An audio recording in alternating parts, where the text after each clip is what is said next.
ये हुआ? पति को मार दिया? नहीं नहीं बेटा शांत रहो। लो पानी पियो, पानी पियो। इसको कमाने वाला कोई नहीं, ये बड़ा बेटा अल्लाह की तरफ से था, इसको ये हादसा हो गया।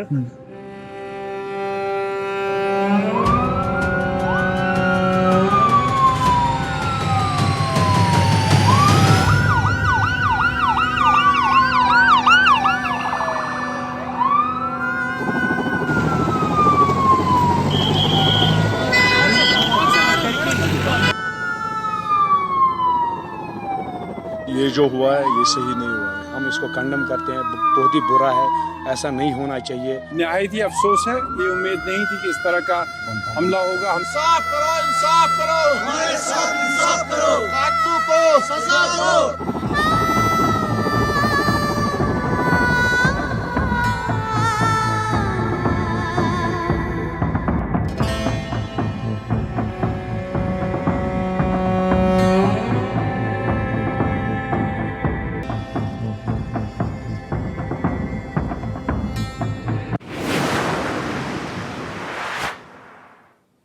नमस्ते, भारत एक्सप्रेस देख रहे हैं आप, आपके साथ मैं हूं रोहित पोखरियाल। पहलगाम का इंतकाम कब, यह सवाल सभी के जहन में है। पूरा देश इस चीज का इंतजार कर रहा है। दूसरी तरफ आपको बताऊं कि पूरे कश्मीर में पहलगाम को कॉर्डन ऑफ किया जा चुका है, पूरे इलाके को छावनी में तब्दील किया जा चुका है, जगह जगह फोर्सेस का हैवी डिप्लॉयमेंट है। और वो खबर देखिए, कई स्केचेस भी जारी किए गए हैं पहलगाम के उन शैतानों को उनके अंजाम तक पहुंचाने के लिए फोर्सेस पूरी तरीके से तैयार है। इस बीच पल पल का अपडेट भारत एक्सप्रेस आपको दे ही रहा है, क्योंकि इस खबर पर भारत की निगाहें हैं, इस खबर पर दुनिया की निगाहें हैं। और ऐसे में अब से थोड़ी देर बाद जो सीसीएस की मीटिंग होगी वो काफी महत्वपूर्ण है। कैबिनेट कमेटी ऑन सिक्योरिटी की बैठक होगी कुछ देर में। पहलगाम आतंकी हमले को लेकर सीसीएस की मीटिंग है। इस मीटिंग में प्राइम मिनिस्टर नरेंद्र मोदी शामिल होंगे, वो इसको चेयर करेंगे। आंतरिक सुरक्षा को लेकर समीक्षा होगी। आतंकी हमले के बाद आगे की रणनीति पर भी चर्चा की जाएगी। पहले मीटिंग सुबह होनी थी, आपके पास ये जानकारी रही होगी, लेकिन फिर क्योंकि इसमें तमाम बड़े चेहरे, तमाम इंपॉर्टेंट फेसेस अब तक फिजिकली जुड़ते आए हैं, तो ऐसे में गृह मंत्री क्योंकि पहलगाम पहुंचे थे, वो तस्वीरें हमने आपको दिखाई। जिन लोगों की मौत हुई है उनको श्रद्धा सुमन अर्पित किए, और कहीं ना कहीं उनका बॉडी लैंग्वेज बताने के लिए काफी है कि इंतकाम तो बड़ा होने वाला है, एक्शन बड़ा होने वाला है, लेकिन वो एक्शन किस स्तर तक का होगा, कितना भीषण होगा, उसके लिए सीसीएस की इस मीटिंग का थोड़ा इंतजार आप कीजिए। अपडेट्स भारत एक्सप्रेस आपको देगा। तो अब से कुछ ही देर में सीसीएस की बड़ी मीटिंग होने वाली है। आप समझिए मीटिंग काफी इंपॉर्टेंट होती है, बताने की जरूरत है नहीं कितनी इंपॉर्टेंट। कई बार कुछ ऐसे फैसले लेने पड़ते हैं जो कि उदाहरण बनते हैं। अब यह वक्त आ चुका है। ऐसी कई तस्वीरों को मैं डिस्क्राइब पहले भी कर चुका हूं, ऐसे कई हादसों को, ऐसे कई आतंकी हमलों को पहले भी मैं डिस्क्राइब कर चुका हूं, और सीसीएस की इस मीटिंग के लिए हर कोई तैयार है। इसमें क्या बड़े फैसले हो सकते हैं, निगाहें इसी पर हैं। अब अंदर खाने क्या कुछ बातें चल रही है। पाकिस्तान से सारे राजनयिक रिश्ते तोड़े जा सकते हैं। सिंधु वाटर ट्रीटी जो है उस पर बड़ा फैसला हो सकता है, उस पर फुल स्टॉप लग सकता है। पाकिस्तान के खिलाफ बड़े एक्शन की तैयारियों में सरकार है। इसके साथ साथ इस्लामाबाद में जो उच्चायोग है उसको बंद किया जा सकता है, वहां से अपने स्टाफ को वापस बुलाया जा सकता है। भारत में जो उनका उच्चायोग है यहां से उनको वापस धक्के मार के भगाया जा सकता है। बहुत सारी चीजें, हर एक चीज पर मंथन चिंतन होगा। लेकिन सबसे बड़ा सवाल यह है, हर कोई मान रहा है इस बात को, this is the high time. अब इससे ज्यादा कुछ नहीं, इससे ज्यादा नहीं सहा जा सकता। बार बार हर एक मन से हम पाकिस्तान को लताड़ रहे हैं, यह अच्छा लगता है सुनने में। बार बार हम ये कह दें कि हमने पाकिस्तान को अलग थलग कर दिया है, यह भी सुनने में बहुत अच्छा लगता है। लेकिन रह रहकर उसके बाद अगर एक भी कैजुअलिटी होती है, एक भी भारतीय की जान जाती है, एक भी सिविलियन की जान जाती है, एक भी फोर्सेस की जान जाती है, कैजुअलिटी होती है, यह देश अब बर्दाश्त नहीं कर सकता। यह सिर्फ मेरी बातें नहीं है, ये सेंटिमेंट्स हैं 140 करोड़ भारतीय के, जो अपने आप को भारतीय कहते हैं, जो अपने आप को इंडियन कहने में प्राउड फील करते हैं। तो अब इससे ज्यादा नहीं हो सकता, इससे ज्यादा नहीं सहा जा सकता। वो लोग डरे हुए हैं, सहमे हुए हैं। तस्वीरें आपने देख ली होंगी, बार बार रिपीट क्या करनी है चीजों को, तस्वीरें आप देख चुके होंगे। ये हमला कैसे हुआ जान लीजिए, ये भी सुन लीजिए, आपकी भी मजबूरी है, सुनना होगा। पर्यटकों का परिचय पत्र मांगा, कल से आप यही सुन रहे होंगे। पहलगाम एक बहुत बड़ा टूरिस्ट प्लेस है, लोग पहुंचे वहां पे, 2 से 3 हजार लोग वहां पर मौजूद थे। इतने में आतंकियों का एक ग्रुप आता है, लोगों से पूछता है आईडी दिखाइए, आईडी दिखाइए, और फिर लोगों को चिन्हित कर गोली मारते थे, मौत की नींद सुला देते हैं। मरने वालों में नेपाल का भी एक शख्स है, एक यूएई का भी शख्स है। अब देखिए, स्थानीय दुकानदार और कई पर्यटकों ने पेड़ के पीछे जाकर अपनी जान बचाई है। उससे 1 मिनट पहले का जहन में लाइए जरा, वो सब लोग वहां पर एंजॉय कर रहे थे। बदलते हुए कश्मीर, बेहतर कश्मीर, जन्नत कश्मीर, वो सारी चीजें। अब तक हम बात कर रहे थे कश्मीर में शांति, अब आप बात कर रहे हैं कश्मीर में सन्नाटा। तो शांति से सन्नाटा तक का जो ये सफर है ना, बहुत भयावह है, बहुत भयावह है, यकीन मानिए। मेरे साथ एक जबरदस्त पैनल जुड़ा हुआ है, वो स्क्रीन पर आ चुका है। एक बार आपका तारुफ उनसे करा दूं। मेरे साथ मेरे सहयोगी मोहित शुक्ला जुड़ चुके हैं, मेरे साथ ब्रिगेडियर रिटायर्ड कुलदीप सिंह जी जुड़ चुके हैं, डॉक्टर पीके मिश्रा एडिशनल डीजी बीएसएफ मेरे साथ जुड़ चुके हैं, रिटायर्ड कर्नल टीपी त्यागी साहब मेरे साथ जुड़ चुके हैं। बहुत ही स्ट्रांग पैनल है। आप सभी को मेरा नमस्ते है। स्वागत नहीं कर पाऊंगा क्योंकि शोक वाले माहौल में तो हम वैसे भी स्वागत नहीं करते। शुरुआत मोहित आपके साथ कर रहा हूं। सीसीएस की बड़ी बैठक होनी है, क्या कुछ अंदर खाने से आपके पास खबरें पहुंच रही हैं?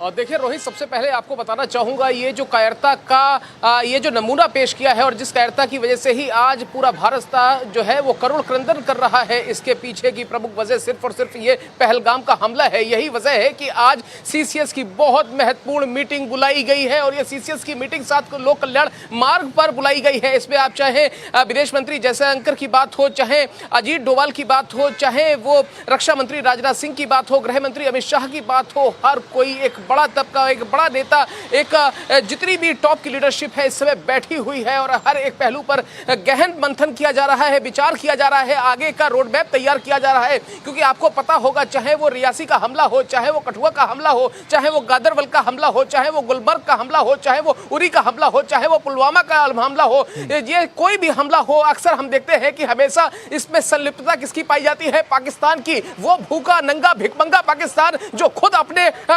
लगातार वो कटोरा लेकर भीख मांग रहा है। कभी सऊदी अरब के सामने जाकर हाथ फैलाता है, कहता है साहब हमारे मुलाजिमों के लिए, हमारे लोगों के लिए कुछ तो दे दो। कभी वो यूएन में जाकर ढिढोरा पीटता है और कहता है कि साहब भारत के साथ हम अच्छे संबंध तो चाहते हैं लेकिन भारत शांति नहीं चाहता। अरे आप क्या शांति चाहेंगे? जो मैं आऊंगा इस पर बात करूंगा मोहित, लेकिन इस बीच एक ब्रेकिंग आ गई है, जल्दी से दर्शकों को बता देता हूं। प्राइम मिनिस्टर आवास पर सीसीएस की मीटिंग शुरू हो चुकी है। प्रधानमंत्री नरेंद्र मोदी इसको चेयर कर रहे हैं। तमाम इंपॉर्टेंट फेसेस इस मीटिंग में मौजूद है। प्राइम मिनिस्टर आवास पर सीसीएस की ये मीटिंग शुरू हो गई है। मोहित,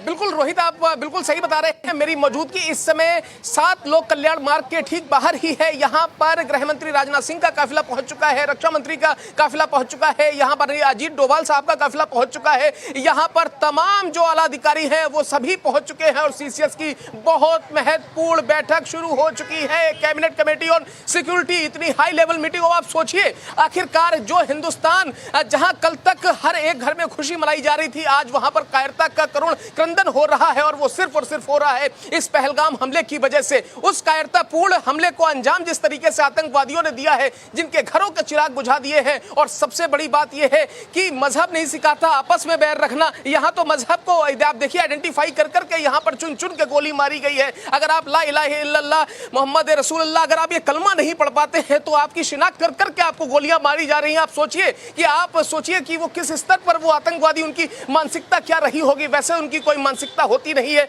उनके लिए सिर्फ एक ही सलूशन है, वो सलूशन है सीधे जिहाद टू डायरेक्ट। उनको अगर ऊपर का हम टिकट दे दें तो उससे बेहतर उनके लिए कोई सलूशन हो ही नहीं सकता। और आप स्ट्रॉन्ग रिमार्क्स आ गए। आप प्राइम मिनिस्टर आवास के बाहर ही मौजूद है, आपसे मैं वापस इनपुट्स लूंगा। मेरे साथ एक जबरदस्त पैनल जुड़ा हुआ है, पहले ही मैं तारुफ करवा चुका हूं सबसे। त्यागी सर, आप जैसे चेहरे मैन इन यूनिफॉर्म जब स्क्रीन पर आते हैं ना, तो मेरा आक्रोश वैसे थोड़ा शांत हो जाता है। वैसे मुझे बहुत अग्रेसिव माना जाता है, लेकिन आप जैसे चेहरे आते हैं, आप हैं, कुलदीप सर है, पीके सर है, तो आप लोग हैं तो मुझे थोड़ा शांत। लेकिन मुझे ये बताइए, अब मुझे क्या लेना देना? पाकिस्तान भीख मांगे, पाकिस्तान यूएई के आगे भीख मांगे, उसके देश में खाने को हो ना हो, आटा ना हो, पेट्रोल ना हो, मुझे उससे क्या लेना देना? मेरे को तो यह हिसाब किताब चाहिए कि आखिर कब तक मैं उंगलियों पर गिनता रहूंगा कि उरी में अटैक हुआ, कि पुलवामा में अटैक हुआ और अब पहलगाम में अटैक हुआ। इलाज क्या है सर? प्लीज मुझे बताइएगा आप, इलाज क्या है?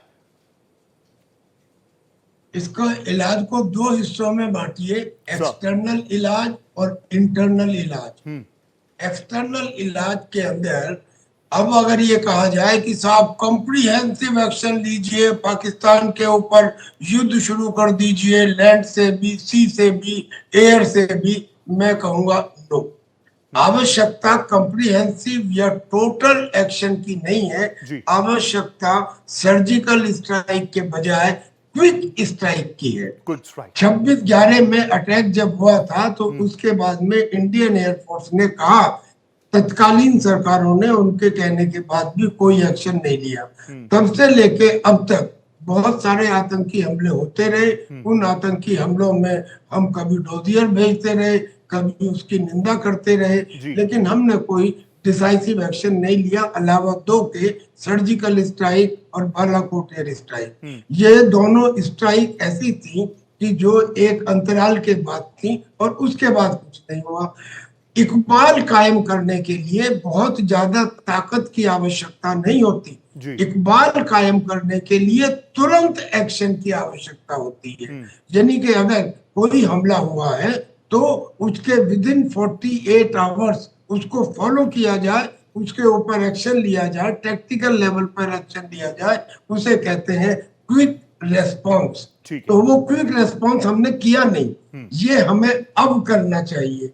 एक बात तो ये कि सर्जिकल स्ट्राइक नहीं, क्विक रेस्पॉन्स थोड़े फोर्स से। दूसरी बात ये कि हम जो भी करते हैं, साहब उन्होंने हमला कर दिया, अब क्या हो रहा है, पहलगाम में हो गया, उस टाइम तो वहां पुलिस थी नहीं, लेकिन अब पुलिस भी, पैरामिलिट्री फोर्स भी, आर्मी भी, सबको लगा दिया ज्वाइंट ऑपरेशन के लिए। यहाँ मैं एक बात कहता हूँ, यहाँ पे ब्रिगेडियर कुलवंत सिंह बैठे हैं, हमारी फौज की सबसे बड़ी रिक्वायरमेंट ये है कि किसी भी ऑपरेशन में कमांडर एक होता है, मगर यहाँ पे जो फौजी है वो कहता है साहब मैं मिनिस्ट्री ऑफ डिफेंस में आता हूँ, जो पैरामिलिट्री फोर्स के BSF है, CRPF है, वो कहते हैं साहब मैं तो मिनिस्ट्री ऑफ होम में आता हूँ, जो पुलिस वाले हैं वो कहते हैं साहब मैं तो J&K एडमिनिस्ट्रेशन में आता हूँ। एक इन्फेंट्री बटालियन की 4 कंपनियों को भी आपस में तालमेल करने में समय लग जाता है, तो ये 3 अलग अलग मंत्रालयों के लोग आपस में तालमेल कैसे कर पाएंगे? इनका अगर एक कमांडर रहा होता तो आज ये घटना नहीं होती। कारण मैं बताता हूँ आपको, कौन सी ऐसी पुलिस है हिंदुस्तान में जिसने स्टैंडर्ड ऑपरेटिंग प्रोसीजर ना बनाए हुए हो, और उन स्टैंडर्ड ऑपरेटिंग प्रोसीजर में होता है कि अगर 200 लोग भी कहीं इकट्ठे होते हैं तो उनकी निगरानी रखना, उनकी पेट्रोलिंग करना, वहां पे गाड़ियां भेजना, आवश्यकता हो तो कैजुअलिटी के हिसाब से इवैक्यूएशन करना, इस तरह के पॉइंट उनके स्टैंडर्ड ऑपरेटिंग प्रोसीजर में थे। यहाँ पे पुलिस वाले क्यों नहीं थे? वहां पे मिलिट्री डिटैचमेंट तो नहीं था भाई, वो तो एक पिकनिक स्पॉट है, मगर वहां 200 नहीं 2000 से भी ज्यादा लोग इकट्ठे हुए थे। तो फिर ये डाउट होता है कि कहीं ऐसा तो नहीं कि चाहे एक्टिव कन्नाइवेंस ना सही, लेकिन टैसिट अप्रूवल पुलिस का रहा हो और पुलिस वहां इसलिए मौजूद ना रही। यही तो बड़ी चीज है सर, इसलिए तो मैंने कहा कि आप जैसे चेहरे आते तो मुझे जरूरत ही नहीं पड़ती। इस तरीके के पॉइंट सबके जहन में, लेकिन बहुत सारे लोग हैं जो नहीं बोल पाते। आप जिगर वाले आदमी हैं इसलिए आपने बात ऑन स्क्रीन बोल दी, जो लूप होल्स थे वो आप पहले ही अपने पहले रिमार्क में आप एक्सपोज कर चुके हैं। लेकिन टीपी त्यागी सर, अब हर कोई, मैं सोशल मीडिया खंगाल रहा हूं, लोगों में आक्रोश है, होना भी चाहिए, जरूर होना चाहिए, लेकिन वो पूछ रहे हैं कि क्या आज रात कुछ बड़ा होने वाला है। लोगों में बहुत आतुरता है इस चीज के लिए कि क्या फिर से हम स्ट्राइक करने वाले हैं, क्या फिर से हम लोग सर्जिकल स्ट्राइक करने वाले हैं, और इस चीज का जवाब आप पहले ही दे चुके हैं। इसलिए मैं कह रहा हूं कि बहुत दिलेर व्यक्ति आप हैं कि हम एयर स्ट्राइक भी कर सकते हैं, सर्जिकल स्ट्राइक भी कर सकते हैं, लेकिन कई बार हमें क्विक स्ट्राइक भी करनी होती है और कम कम अंतराल पर करते रहना पड़ता है। सर, स्ट्राइक करने की आवश्यकता एक्सटर्नली तो है ही, मैंने शुरू में कहा था, इंटरनली भी है। इंटरनली आप ये सोच के देखिए कि हमारे ही देश में एक ऐसे मेंबर ऑफ पार्लियामेंट है जो ये कहते हैं जब POK की बात आती है कि क्या पाकिस्तान ने चूड़ियां पहन रखी हैं, और जब हिंदुस्तान की फौज की बात आती है तो वो कहते हैं कि हिंदुस्तान की फौज और आतंकियों के बीच में सांठगांठ है, और जब चाइना की बात आती है तो वो कहते हैं कि चाइना की हुकूमत अगर हिंदुस्तान में आ जाए तो हमारे लिए अच्छा है, और उन्हीं के एक साथी ये कहते हैं कि हिंदुस्तान की फौज अरुणाचल के ताइवान में पिटकर चली आई। अब ये बताइए कि जो सिपाही सरहद के ऊपर तैनात है जिसको ये नहीं पता कि वो कल का सूरज देख पाएगा या नहीं, जी। लेकिन वो 1947 का कम पढ़ा लिखा सिपाही नहीं है सर। आज उसके हाथ में मोबाइल है, वो टेलीविजन देखता है और वो खबरों का विश्लेषण कर सकता है, उससे अपने नेताओं के आचरण और भाषण का पता लगता रहता है और उसके दिमाग में ये सवाल आना लाजिम है कि क्या मैं ऐसे लोगों के लिए जान दूं जो देश विरोधी हो और यही तो दिक्कत है त्यागी सर, यही प्रॉब्लम है।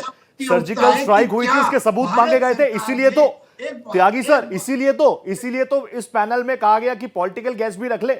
हमने कहा हाथ जुड़वा दीजिए, आज कोई पॉलिटिकल गैस नहीं चाहिए, आज हमें चाहिए मैन इन यूनिफॉर्म। और मैं ये कहता हूं भले ही आपके नाम के आगे रिटायर्ड लिखा होगा, आपके आगे भी रिटायर लिखा हुआ है, लेकिन मैं जानता हूं एक फौजी जो है कभी रिटायर हो ही नहीं सकता, उसकी जीवन शैली उस तरीके की हो जाती है। कुलदीप सर भी हैं, उनके पास भी जाऊंगा, लेकिन त्यागी सर मैं तो कह रहा हूं आज पॉलिटिशियंस का जिक्र ही मत कीजिए। जब आप जैसे डिग्निफाइड लोग मेरे साथ बैठे, मैं बात ही नहीं करना चाहता उनके बारे में, मैं तो बस ये जानना चाहता हूं एक आम व्यक्ति जब किसी यूनिफॉर्म को देखता है ना, अंधेरे में भी मैं घूम रहा हूं कहीं पर, वहां पर मुझे कोई मैन इन यूनिफॉर्म दिख जाए, चाहे पुलिस वाला व्यक्ति हो। मैं खुद कश्मीर घूम के आया, हर 100 मीटर पे मैंने देखा हमारे सीआरपीएफ के जवान खड़े हुए थे, मैं उनके पास गया, मैंने उनको हिंदी में ग्रीट किया, वो भी बहुत खुश हो गए, उनको भी अच्छा लगा, पूछा मुझसे कहां से आए हो। कुछ लोग वहां पर दिल्ली से थे, कुछ लोग दूसरे स्टेट से थे, कुछ साउथ के लोग थे, बड़े खुश हुए। तो उनको देखकर हमें कॉन्फिडेंस था, इसलिए हम कह रहे थे, हम भी लोगों से कह रहे थे जाइए कश्मीर घूमकर आइए, क्योंकि विश्वास हमें जरूर पॉलिटिकल एक विल होना चाहिए, लेकिन दूसरा विश्वास हमें ज्यादा अपने मैन इन यूनिफॉर्म पर था। Good good, very good sir. मैं एक बात और कह रहा हूँ, जो मैं इंटरनली बात कह रहा था, उस इंटरनली में एक पॉइंट और है कि आतंकी वारदातें अगर एक बार हुई होती तो हम मान लेते, लगातार हो रही है, कुछ तो ऐसी है जो एक ही जगह पर बार बार हो रही है, और अब ये वारदात पहलगाम में और ये वारदातें हो रही है लंबे समय से। और जो कश्मीर है वो उत्तर प्रदेश या बिहार नहीं है, उसमें हमारी 1/3 फौज तैनात है। और मजे की बात यह है कि वहां का गवर्नर सिविलियन है। मैं कहता हूं कि कश्मीर के लेफ्टिनेंट गवर्नर को बदला जाए और वहां पे एक फौजी गवर्नर रखा जाए। कारण दो है, पहली बात तो ये कि लगातार फेलियर, और दूसरी बात ये कि एक सिविलियन को ये तजुर्बा नहीं होता ऑपरेशनल एरिया के ग्राउंड बंकर में एक रात बिताने का भी, जब आर्टिलरी शेलिंग हो रही हो, तो उसे फौजी समझता है। 1/3 फौज हमारी कश्मीर में है। अगर फौजी कमांड वहां पे चेंज किया जाए, now this is the requirement, not the time against the lieutenant governor, but it is required in the interest of the country. तो वहां का गवर्नर चेंज किया जाए, एक यूनिफाइड कमांडो, यानी कि police should come under the command of army, paramilitary force and police, they should be under one commander, the basic principle. और तीसरी बात, हमें अब गुरेज नहीं करना चाहिए सर। जब हमने सर्जिकल स्ट्राइक की और हमने बालाकोट स्ट्राइक की, तो उस समय किसी इंटरनेशनल कम्युनिटी ने चू भी नहीं की। क्यों?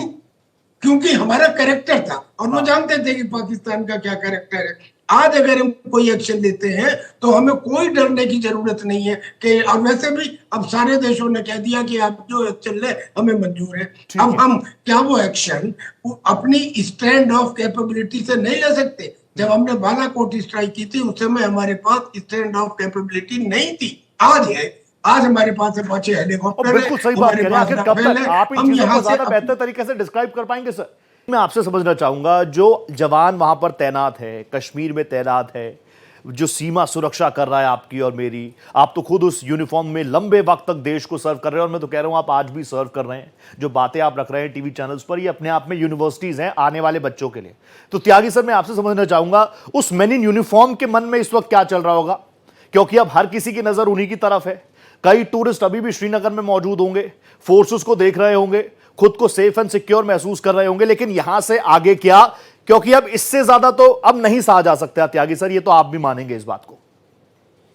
जी, ये यहाँ तक जो सैनिक की तर्क जो हमने काम किया वही गलत किया क्या? जब श्रद्धालुओं के ऊपर अटैक हुआ था, उनकी बस के ऊपर, उस समय यही तरह के सेंटिमेंट नहीं थे कि अब वक्त आ गया है। और उसके बाद जब एक कर्नल साहब और एक मेजर साहब की डेथ हुई थी, शहीद हुए थे, तब भी यही था कि बस बहुत हुआ, अब और ज्यादा नहीं। आज भी वही हो रहा है, बहुत हुआ, 2-3 दिन के बाद ये भी ठंडा पड़ जाएगा। सवाल इस बात का नहीं है। जो लोग मारे गए हैं उसमें एक आर्मी ऑफिसर है, एक नेवल ऑफिसर है, एक आईबी का इंफॉर्मेशन ब्यूरो का ऑफिसर है, 2 पुलिस के ऑफिसर है, और उसमें 3 नेपाल के और इटली के और इजराइल के, इनके लोग हैं, और इसके अलावा वो 26 लोग हैं जो मारे गए हैं। अब आप कल्पना कीजिए कि इन लोगों को कितनी तकलीफ हो रही होगी।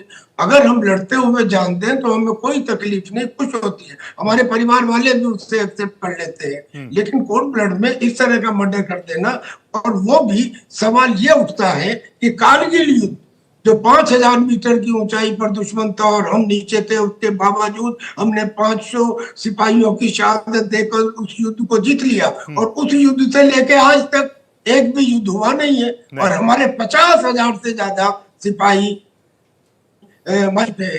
क्या सिपाही के शौर्य में कमी आ गई या सरकार की नीतियों में कमी? ये सवाल जो आपका है ना सर, ये तमाचा है कई सारे लोगों के चेहरों पर। ये तमाचा है कि लड़ाई हुई नहीं तब भी 50,000 से ज्यादा कैजुअल्टी, और बार बार कुछ चेहरे आके टीवी स्क्रीन पर चमकते हुए क्या कहते हैं, मेकअप वेकअप करा के, कि we are not in a state of war. 50,000 हमारे सैनिक चले गए, सिविलियंस इतने चले गए, still we are saying we are not in a state of war. अब मैं एक बार कुलदीप सर को भी लेकर आना चाहूंगा। कुलदीप सर, एक बार प्लीज अपना ऑडियो चेक करा दीजिए कि मैं बार आपके पास आ रहा था लेकिन बात नहीं हो पा रही थी।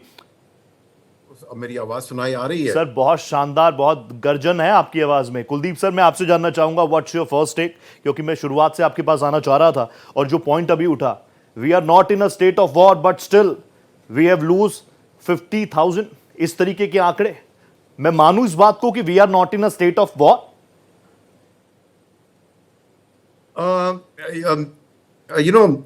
सबसे पहले हमको ये टैक्टिकल लेवल से उठना पड़ेगा, और दूसरी बात हमको ये समझना पड़ेगा कि ये टेररिज्म कोई नेशन स्पॉन्सर क्यों करते हैं जी।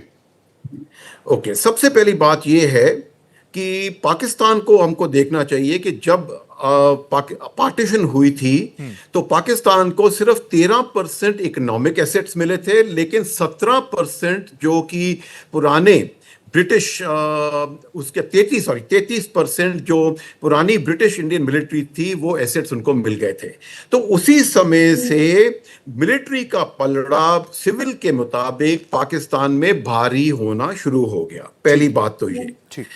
दूसरी बात ये है कि जैसे ही अमेरिका ने अपने कोल्ड वॉर के दौरान अपने इंटरेस्ट को कायम करने की कोशिश की, तो हमने उनको बोला कि भाई हम किसी के साथ नहीं गठबंधन करना चाहते, हम बड़ी मुश्किल से अभी ब्रिटेन को ऐसे पल्ला झाड़ा है, अभी हम दूसरे और किसी से नहीं जाना चाहते। तो उन्होंने पाकिस्तान के साथ अपना 3 इमीडिएटली पैक्ट किए। 1954 में म्यूचुअल डिफेंस एग्रीमेंट पैक्ट, उसके बाद सीटो जो बाद में सेंटो बना, और 1959 में उनके साथ बायलैटरल एग्रीमेंट किया ऑन कोऑपरेशन, और उसको America's most allied nation in Asia बताया ना। उसका फर्क क्या पड़ा? उसका यह हुआ कि पाकिस्तान के ज्यादा तौर पे जो लोग थे, उन्होंने जो उनके मिलिट्री के थे, उन्होंने यूएसए वगैरह देश में जाके अपनी ट्रेनिंग की, उनका माइंडसेट उस प्रकार हो गया। उस समय अगर आप देखिए यूएस मिलिट्री और जो सीआईए है, उनकी वही तरीके थे लड़ाई करने जो आज भी काफी चल रहे हैं। जैसे अफगानिस्तान में देखिए 1979 से 1989 तक, hire army, rent an army, paramilitary, use irregular forces, किसी को हायर कर लो, पैसे दे दो, ट्रेन कर दो, जिहाद इन मुजाहिद थ्रू मुजाहिदीन, इंसर्जेंसी ले करके डिस्टेबलाइज कर दो। नाउ पाकिस्तान ने हमारे बरखिलाफ 1947, 65 और 99 कारगिल के दौरान ये इर्रेगुलर तरीके इस्तेमाल किए, लेकिन उनको पता चल गया था कि भारत एक महान देश है और एक गहरा देश है और एक डेडिकेटेड और साथ में it's a committed nation, and it is got an armed forces backed by its civilian population. एक पुरानी कहावत है, wars are started by politicians, fought by soldiers, but sustained by public opinion. तो हमारी जो civilian population है, वो हमको फौज को sustain करती है with their own, best wishes plus the motivation etc and all that. So ये fail हो गए, लेकिन उसके बाद इन्होंने कोल्ड वॉर को देखा ना। कोल्ड वॉर में क्या हुआ था? कोल्ड वॉर में हुआ था कि तकरीबन 40 साल तक यूएसएसआर, जो पुराना यूएसएसआर था, और यूएसए दोनों न्यूक्लियर पावर्स थे, लेकिन दोनों में हिम्मत नहीं थी डायरेक्ट लड़ने की। ठीक है, क्योंकि म्यूचुअल एश्योर्ड डिस्ट्रक्शन का मामला था। तो वो एक दूसरों के साथ डायरेक्टली लड़ते थे, अपनी प्रॉक्सीज के साथ लड़ते थे, उसको उसके साथ लड़ा दिया, उसको उसके साथ लड़ा दिया। तो ये एक लेसन आया। दूसरा, अफगानिस्तान वॉर में इन्होंने देखा कि किस प्रकार पैसे देके, हथियार देके अफगान मुजाहिदीन की मदद से एक बहुत बड़ी सुपर पावर को, यूएसएसआर को किस प्रकार खदेड़ के 1989 में खदेड़ के अफगानिस्तान से बाहर निकाला और 1991 में वो यूएसएसआर खत्म हो गया। तो ये दो जो लेसन थे वो सीख के पाकिस्तान ने हमारे अगेंस्ट यही कार्रवाई शुरू कर दी ना। क्यों ये की? क्योंकि ये बहुत सस्ती कार्रवाई है। एक बहुत ही सस्ती कार्रवाई है। आपको अगर भारत का मुकाबला करना है, हमारे देश का मुकाबला करना है, तो आपको एक फौज चाहिए जो कि हमारे बराबर की हो, बल्कि सिर्फ बराबर नहीं, हमारे से बड़ी हो, बेहतर हो। यस। लेकिन उसके लिए पैसा लगता है, बहुत पैसा लगता है, ट्रेनिंग लगती है इत्यादि, मैन पावर चाहिए ना। एक टेररिस्ट ऑर्गेनाइजेशन को सस्टेन करना बहुत आसान है। और दूसरी बात होती है कि इसमें एक प्लॉजिबल डिनाइबिलिटी रहती है कि भाई हमने तो कुछ नहीं किया, ये आपका अंदरूनी मामला है, हम कुछ सपोर्ट नहीं कर रहे, या हमारे सोल्जर्स नहीं है, ना हमारी यूनिफॉर्म है, ना हमारा कुछ है। सो एक छोटे से अमाउंट के साथ आप एक दूसरे देश के अंदर दबा के गदर मचा सकते हैं, और उस देश को अपने आप को बचाने के लिए खूब सारी inordinate amounts of intelligence, security forces इत्यादि लगानी पड़ेगी ना। पहला पॉइंट ये था। दूसरा पॉइंट मेरा ये है कि हम ये नहीं समझ पा रहे कि हर टेररिस्ट अटैक में एक पॉलिटिकल मैसेजिंग होती है। आपको ये जानना चाहिए कि कोई भी पॉलिटिकल, कोई भी जो अटैक होता है। Hello, can you hear me? बिल्कुल सर, मैं आपकी स्माइल से भी समझ रहा हूं बहुत सारी चीजें। ओके सर, तो can you see me? Perfectly sir, perfect. हाँ जी। सो जो भी आपका कोई अटैक होता है उसमें ये सिंपल ही, जैसे कि पुराने जमाने में कहा जाता है, बहुत सब जानते हैं कि terrorism is a tactic of the weak. जो कमजोर लोग होते हैं ये उनकी टैक्टिक्स है। ठीक है सर। और क्योंकि उनके पास कुलदीप सर, आपने बहुत सारी चीजों को एक साथ समराइज करके रख दिया, बहुत शानदार आपका ये विश्लेषण रहा। लेकिन आप खुद ये कह रहे हैं कि बहुत सारे लोग जानते हैं, इस चीज को जानते हैं, मानते हैं, जो बातें आप कह रहे हैं। ऑब्वियसली ये चीजें हमारी तरफ भी, तो हमारी फोर्सेस भी जानती हैं, हमारे इंटेलेक्चुअल्स भी जानते हैं, हमारी इंटेलिजेंस भी जानती है। लेकिन अगर इतने कम खर्चे में, जैसा आपने बताया कि एक टेररिस्ट ग्रुप को हायर कर लो, वो तांडव मचा देगा, इतने सस्ते में, लेकिन हमारे देश के लिए तो अपूर्णीय क्षति है। एक भी मैन इन यूनिफॉर्म जाता है तो पूरा देश जिंदगी भर उस कमी को भर तो सकता नहीं है। तो यहां से आगे क्या इलाज क्या है? मैं तो आपसे ये जानना चाह रहा हूं, इलाज बताइए अब आप मुझे। मर्ज मैंने आपको बता दिया, इलाज बताना बहुत मुश्किल है। यू सी, इलाज ranges from diplomacy, engagement to punitive military actions and good internal security. ठीक है, इंपॉर्टेंट फैक्ट आ गए। ये जो इलाज है, ठीक है, ये यू कैनॉट जस्ट, एक पुरानी कहावत है जो आपको समझ आ जाए कि अमेरिका ने 22 साल अफगानिस्तान में लड़ा, 11 साल इराक में लड़े, लेकिन क्या मिला? कुछ नहीं, जीरो। यू कैनॉट, वो कहावत है, you cannot kill your way through. You cannot kill your way through because ideas and ideologies go beyond killing. वो ideas can't be killed. So therefore जो ये प्रॉब्लम है कि अभी आपने पढ़ा होगा कि एक रैंड कॉर्पोरेशन की बहुत पहले रिपोर्ट थी, उन्होंने तकरीबन 100 टेररिस्ट ग्रुप्स की जो हिस्ट्री थी उसको उन्होंने स्टडी किया, खंगाला। यस। और उससे एक बहुत इंटरेस्टिंग चीज आई थी कि तकरीबन 43%, I will just read it out to you, कि 43% of terrorist groups ended through political process. बताइए। Okay, 40 were ended through well-trained policing combined with intelligence services. क्योंकि लोकल पुलिस और इंटेलिजेंस एजेंसी जब मिलके काम करती हैं, पुलिस वहीं की होती है, वहीं रहती है, उनको हर इंसान का पता है जी। तो 40% ग्रुप्स को उनकी मदद से एंड किया गया और 10% टेररिस्ट ग्रुप्स खत्म हो गए, यानी जिनके, क्योंकि उनके गोल्स उनको मिल गए थे, जो वो चाहते थे उनको मिल गए। और सिर्फ 7 जो केसेस थे टेररिस्ट ग्रुप्स के, इन 98 ग्रुप्स में से वो मिलिट्री एक्शन की वजह से खत्म हुए। कुलदीप सर, पिछले कुछ वक्त में हमने देखा, जब हमने कश्मीर की चीजें देखी, हमले देखे, ग्रेनेड अटैक्स देखे फोर्सेस के ऊपर, एक नाम काफी ज्यादा वायरल हुआ सोशल मीडिया पर भी, TRF, द रेसिस्टेंट फ्रंट। कहा जाता है बैकिंग इसको है LET की, लश्कर तैयबा की तरफ से। अब फोर्सेस के सामने, क्योंकि आप खुद रहे हैं, यूनिफॉर्म में रहे हैं, मैं तो बोलता हूं कि रिटायर्ड नाम की कोई चीज नहीं होती, once in a uniform always in a uniform. लेकिन मैं आपसे समझना चाहूंगा कितना चैलेंजिंग हो जाता है हमारी फोर्सेस के लिए, क्योंकि रोज नए नए और कई बार लोकल सपोर्ट भी होता है, वहां पर फोर्सेस को ट्रस्ट बिल्ड करना है, मेरे जैसे शख्स के लिए भी जो किसी दूसरे शहर से आया है, और उन आम कश्मीरियों के लिए भी कि हम आपके भी साथी हैं, उनके लिए कितना चैलेंजिंग होता है चीजें ये सब? It is very challenging, especially in the case of India, ये बहुत ज़्यादा चैलेंजिंग होता है। जो जब भी कोई कॉम्बैट जोन में ऑपरेट करना पड़ता है, इस प्रकार का CTCI एनवायरनमेंट, उसमें सबसे बड़ी प्रॉब्लम ये आती है कि टेररिस्ट बहुत कम होते हैं या इंसर्जेंट्स कम होते हैं। उनके साथ कुछ होते हैं ओवरग्राउंड वर्कर्स, जिनको आप आसानी से पहचान नहीं सकते। टेररिस्ट को तो आप पहचान लोगे, he is carrying a weapon, लेकिन ओवरग्राउंड वर्कर्स जो हैं, जो सपोर्ट स्ट्रक्चर है, उनको पहचानना थोड़ा सा मुश्किल हो जाता है until you get some technical evidence or otherwise. True.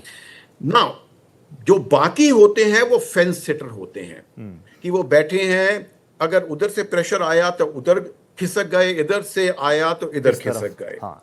Now M ये होना चाहिए कि जो फेंस सिटर हैं उनको अपनी तरफ ले आओ।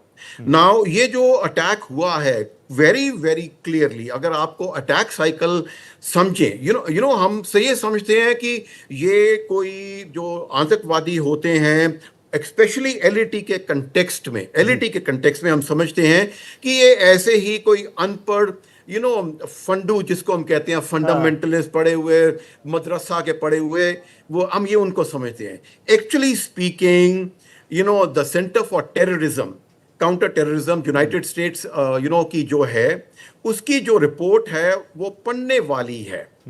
उसमें साफ ये आया था, दिस रिपोर्ट 2013 में पब्लिश हुई थी, combating terrorism centre, US military academy, New York. उन्होंने 917 मिलिटेंट्स जो मरे थे उनका रिकॉर्ड देखा, और उसके बाद पाकिस्तान से उन्होंने उनका बायोग्राफिक डेटा लिया। क्या फाइंडिंग निकली? ये फाइंडिंग ये निकली थी कि दी LET, पाकिस्तान में जो LET है, वो उसी प्रकार के लोगों को रिक्रूट कर रही है जो कि पाकिस्तान आर्मी ले रही है, यानी कि पढ़े लिखे उस मुताबिक उस लेवल के ये हमको, हाँ जी, उस लेवल के लोग उनको चाहिए LET में, जो पढ़े लिखे भी हो, सॉफ्टवेयर इंजीनियर्स हो, चीजों को समझते हो, लोगों से कम्युनिकेट कर पाए आसानी से। Yes, absolutely. प्लस क्योंकि वो लेवल जो मिलिटेंट्स की है, वो उस लेवल की है, एज अ सोल्जर वो पढ़े लिखे हैं, वो सिर्फ द रिलीजियस ज़ीलट्स की ब्रेन वॉश रिलीजियस ज़ीलट्स नहीं है, वो पढ़े लिखे, specially in the LET। And उनकी जो बैकग्राउंड था was again much above that of Islamist terrorists who used to come out of madrasas, काफी higher level थे। Now combine this with the support, the technical support and the weaponry support and the surveillance assistance which is given to these terrorists by the sponsor state, which is Pakistan. So ये जो attack होता है, ये इतनी ये नहीं है कि एक दिन बैठे हैं और ये उठे सुबह आंखें मली और बोला कि क्या करें, आज क्या करें। तो वो जैसे वो ऐड चली है कि आज कुछ तूफानी करते हैं, कहीं उंगली लगाई चले गए। नहीं, ये बहुत ही एक सिस्टमैटिक तरीका पूरा होता है तैयारी कि करके attack पूरा cycle होमवर्क करके। और planning। मेरा सवाल जो था ना, उससे इसलिए पहले- पता नहीं, मुझे नहीं पता कुलदीप सर उस वक्त आप जुड़े थे जब मैंने कहा कि आप जुड़े हैं, त्यागी सर जुड़े हैं। आप लोगों को सुनना अपने आप में एक यूनिवर्सिटी के सामने लेक्चर सुनना जैसा है, और शानदार तरीके से आपने जिस तरीके की फाइंडिंग्स बताई हैं, मैं खुद बहुत ज्यादा इन चीजों को सुनकर मतलब आने वाले रिपोर्ट्स में मैं इसमें भी कुछ इनपुट्स डलवा सकता हूं आपसे भी, और खुद भी जो मैंने आपसे सुना उनको बता सकता हूं दर्शकों तक। अब तक तो यही कहते थे ना कि भाई मदरसा से निकले हैं, छोटा पजामा पहना होगा और आके, लेकिन ऐसा नहीं है। आपने बताया उनको किस तरीके के एलईटी का क्या कुछ काम करने की उनकी कार्यशैली किस तरीके की है। अब सर मैं आपसे यह भी समझना चाहूंगा, मैंने अभी जिक्र किया, अभी आपने जिक्र किया था कि कितनी चीजें, कितने आतंकी संगठन हमारी पॉलिटिक्स शक्ति से कम हो गए, खत्म हो गए, और आपकी एक स्माइल भी थी चेहरे पर। अभी जब मैं आपसे बात कर रहा हूं तो प्राइम मिनिस्टर आवास पर सीसीएस की इंपॉर्टेंट मीटिंग चल रही है, पूरे देश की निगाहें उसके ऊपर है। उस पर आप क्या कहेंगे, क्या निकल सकता है, क्या उम्मीद करे एक आम भारतीय? Rohit ji, Sir. I have served in the National Security Council for 10 years. Sir, Okay, I was the head of the defense wing and head of the Joint Intelligence Committee. Sir. उससे पहले मैं DIA में था। तो हमने इस प्रकार के काफी दरिंदगी वाले टेररिस्ट अटैक देखे हैं जी। और मेरा एक्सपेशली जो 26/11 को हुआ था, उसकी एक लेसन है सबके लिए, including for the media, yes, कि नेवर कंजेक्चर। ये हमारा काम नहीं है कि ट्राई एंड सेकंड गेस कि प्राइम मिनिस्टर ऑफिस में क्या होगा। ठीक, हमारे देश के जो मिनिस्टर्स हैं, जो एजेंसीज हैं, एडवाइजर्स हैं, ऑर्गेनाइजेशंस हैं, are very capable, they are very sagacious, और जो वो range from diplomatic to covert to military options which are required and hunting down and rearrangement of the security grid, वो करेंगे। ठीक है। Now, the moment we try to second guess them, what happens is across and including within India, जिनके ऊपर कोई action होने वाला है वो इमीडिएटली अलर्ट हो जाते हैं। और एग्जैक्टली यही हुआ था 26/11 में, जब ये बातें शुरू हुई, मारेंगे मारेंगे मारेंगे, हमला करो, immediately Pakistan started setting up its radars, activated its forces, and that was one reason कि they were so alert to any attack that would have happened. So therefore, I personally, आप और किसी से जरूर पूछ सकते हैं, I having served for so long in the Prime Minister's office in the National Security Council will never try to second guess. Perfect चीज है। कुलदीप सर, चलिए मैं आपसे, क्योंकि अभी त्यागी सर भी मेरे साथ जुड़े हुए थे, तो वो बात कर रहे थे कि देखिए, एक होती है एक्सटर्नल स्ट्राइक, एक होती है इंटरनल स्ट्राइक। अच्छा, इन दोनों में से ज्यादा चैलेंजिंग क्या है हमारे लिए? इसके लिए हाँ, इंटरनल स्ट्राइक और एक्सटर्नल स्ट्राइक, यानी पाकिस्तान पे हम एयर स्ट्राइक करें, ये करें, वो करें, तमाम चीजें तो हैं ही है, लेकिन इंटरनल स्ट्राइक, जो इंटरनल सपोर्ट मिलता है, जो उस लॉबी को सपोर्ट करता है, वो स्ट्राइक ज्यादा चैलेंजिंग होती है कि एक्सटर्नल स्ट्राइक ज्यादा चैलेंजिंग है हमारे लिए, हमारे देश के लिए, हमारे सिस्टम में? जो इंटरनल स्ट्राइक है, it is not challenging at all, but challenge lies in a separate thing. ठीक। चैलेंज ये है कि how to neutralise the overground workers or the underground workers while keeping the citizenry, the population with you. ठीक sir. कोई भी जब इस जगह होती है तो यहां पर कुछ repressive measures डाले जाते हैं। So that is why we always say कि अभी क्या हुआ है, फौज ने 1988 से आज तक कई बार militancy को threshold levels तक contain किया है, और उसके साथ साथ हम चाहते हैं कि एक अच्छा सा पॉलिटिकल प्रोसेस शुरू हो। अभी 3 हफ्ते पहले क्या हुआ है, there is tension between the Omar Abdullah led government and the lieutenant governor over the posting out of 48 JNK KS officers. So whenever the comprehensive political solutions are not there, so वो कहावत है, iron glove, iron fist, velvet glove for the population along with intelligence led focused operations. This is big sir. ये तमाम चीजें मैं समझ सकता हूँ, ये तमाम चीजें कहीं ना कहीं अंदर खाने भी इन्हीं पर मंथन चिंतन हो रहा होगा, लेकिन पूरा देश, यकीन मानिए जब आप बोलते हैं तो हर कोई सुनता है, मैं भी सुन रहा हूं, मैं भी चीजों को समझने का प्रयास कर रहा हूं। एक तरफ अग्रेशन है, दूसरी तरफ हर कोई इंतजार कर रहा है। 100% श्योर हमारी जो सिक्योरिटी फोर्सेस हैं किस तरीके से इस काम को करेंगी, वो बेहतर तरीके से जानती है। बहरहाल मैं आपको बहुत तहे दिल से थैंक यू करूंगा सर, आप जुड़े मेरे साथ, तो कई ऐसे पॉइंट्स थे मेरे जहन में जो क्लियर आउट हो गए हैं। Thank you so much. आगे भी आपसे जुड़ूंगा, क्योंकि पूरे देश की निगाहें हैं कि अब भारत का अगला कदम क्या होने वाला है। इस खास चर्चा में मेरे साथ फिलहाल इतना ही। खबरों का सिलसिला लगातार जारी है, कहीं मत जाएगा। नमस्ते। उसने बोला कि ये शायद मुस्लिम नहीं है, उसने उसको गोली मार दी।